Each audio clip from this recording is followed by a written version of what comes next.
Bonjour et bienvenue à Studio. Dans cette capsule, on vous montre comment vous connecter à Studio, soit comme nouvel élève, ou soit au cours des années subséquentes. Un nouvel élève qui se connecte à Studio peut le faire de deux façons.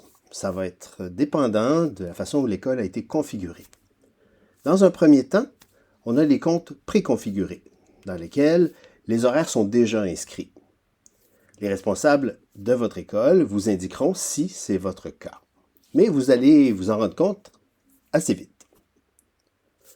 Dans le deuxième cas, on utilise un code d'école, c'est-à-dire c'est des comptes qui ne sont pas préconfigurés et les élèves doivent entrer le code d'école général et choisir leur cours.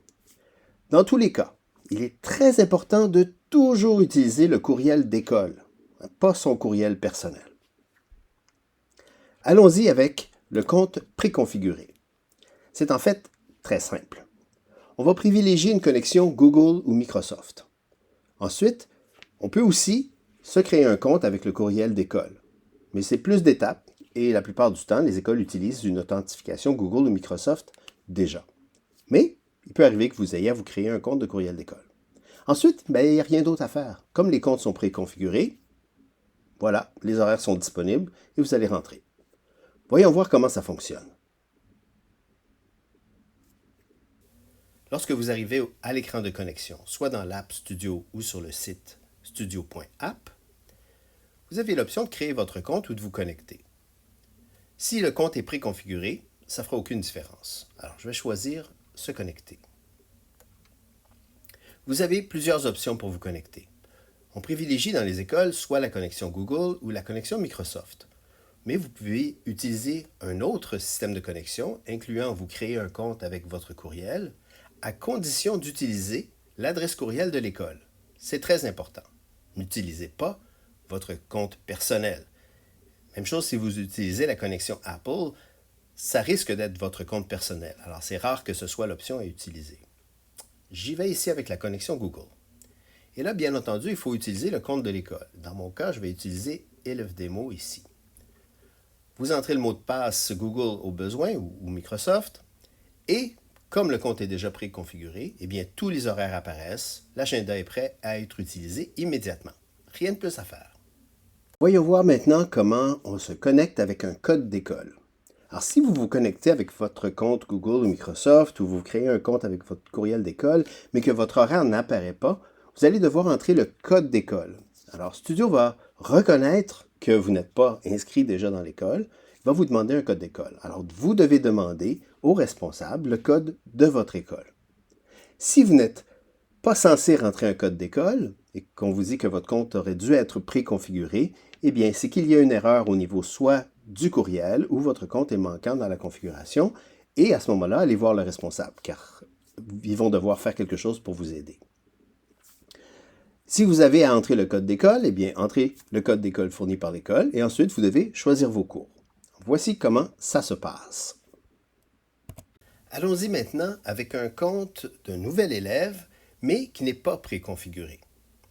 Dans cette situation-ci, on peut encore une fois utiliser le système de connexion qui est suggéré par l'école, de préférence Google ou Microsoft, ou encore se créer un compte avec l'adresse courriel.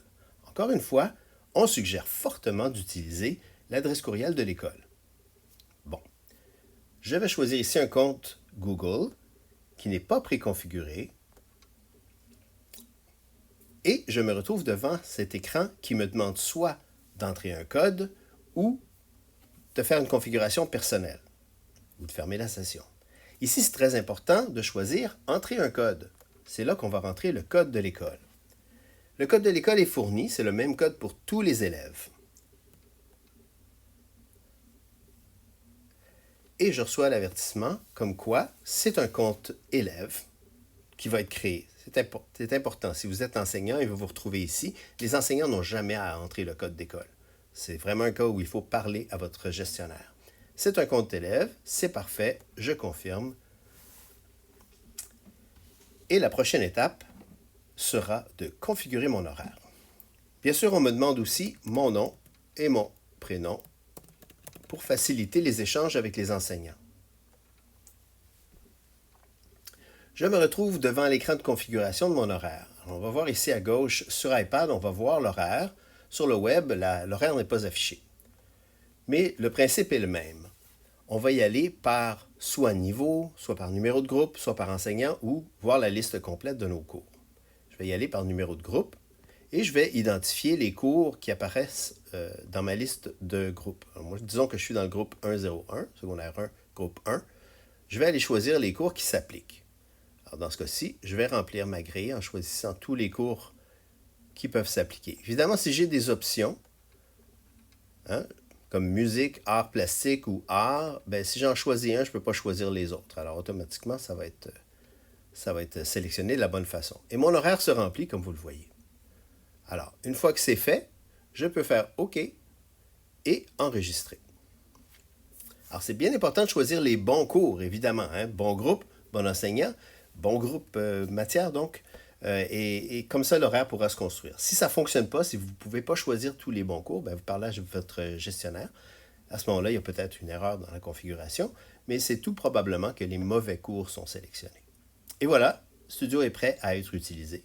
Et on peut retourner dans Gérer mon horaire, dans le menu Profil, pour aller faire une modification s'il y a un changement au cours auquel on appartient. Finalement, voyons comment ça se passe les années subséquentes. Si votre compte est préconfiguré pour une nouvelle année, vous aurez tout simplement un message qui vous demande d'aller choisir la nouvelle configuration dans le menu Profil. Si par contre, vous devez entrer un nouveau code d'école, lorsque les responsables vous l'indiqueront, vous pourrez aller dans le menu Profil et choisir d'ajouter un nouveau code d'école. Voyons voir un exemple de ça également. Alors, encore une fois, évidemment, si on s'est déjà servi de Studio, ben on n'a pas besoin de créer un compte. On va se connecter avec un compte existant. C'est l'option qui convient la majorité du temps. Je vais reprendre ma connexion Google et je vais me reconnecter avec mon élève de 2020. Comme mon horaire est déjà configuré pour 2020, tout va bien ici. Et là, si je regarde maintenant pour l'année scolaire 2020-2021, eh bien, deux choses peuvent se présenter à moi. Dans le premier cas, si c'est un compte préconfiguré, je pourrais avoir un message qui me dit « Il y a une nouvelle année de disponible. Il faut aller maintenant dans le menu Profil en haut à droite et choisir le profil qui apparaîtra en dessous du profil actuel, là où c'est écrit « Autre profil ». Évidemment, si ce n'est pas le cas, si je dois rentrer un code d'école à nouveau, je dois aller dans « Autre profil » et utiliser un code d'école tel qu'indiqué. Et là, je vais rentrer un nouveau code d'école et choisir mes cours de l'année, etc., etc.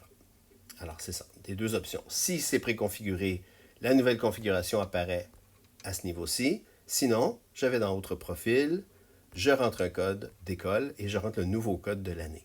Évidemment, si le code n'est pas disponible encore, vous devez attendre que les responsables vous le donnent.